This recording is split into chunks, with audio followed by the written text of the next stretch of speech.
going to be talking about the birth of me and my 3 other siblings.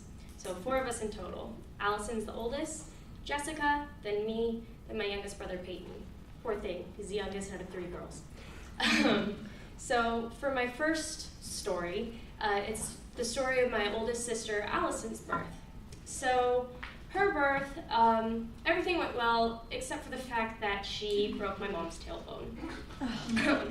So my mom, she gets all fixed up, they're all good to go, they go home, and my poor mother, because every time she picks up her brand new baby girl, her firstborn, she just cries and cries and cries. So my mom thinks, she hates me, why does she hate me? I'm her mom. So they go in for their first checkup, and it turns out that the reason my mom's tailbone broke was because my sister's collarbone broke. So every time my mom was picking up my sister, she was actually moving that bone around and just putting my sister in agonizing pain. So they get that all fixed up, and that's good. So then my next story is the story of my other sister, Jessica. So Jessica, when she was born, she came out black.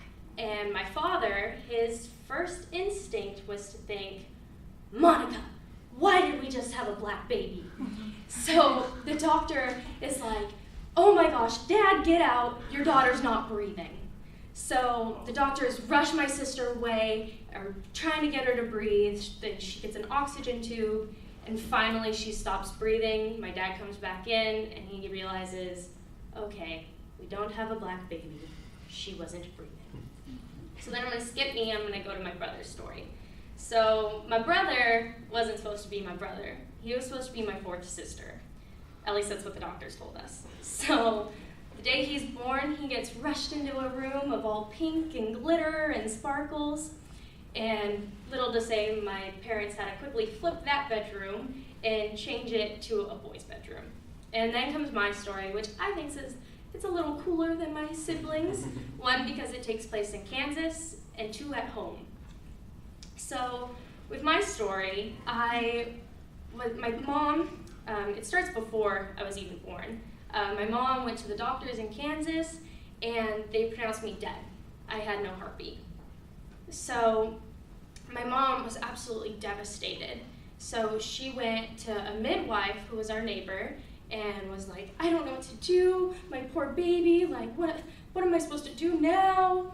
So the midwife says, Monica, calm down, it's gonna be okay, I'm gonna take a look, and we'll see what we can, we'll see what the doctor, if his diagnosis is correct. So my mom, she lays down, she's so sad, and the midwife has her ultrasound machine and is moving around, and finally finds my heartbeat super low on my mom's stomach, which is different because normally the heartbeat's up higher. That's why the doctor couldn't find it, because he was kind of a newer doctor. So my mom, she had just had too many kids at that point, so I just had some extra wiggle room, and I was kind of small. So my mom, she decides that I can't trust the doctors here, you have to give birth to her, we have to do this at home. So that's how I turned out to be born at home in Kansas, and obviously my parents aren't great at having kids because each of us had a complication. Thank you.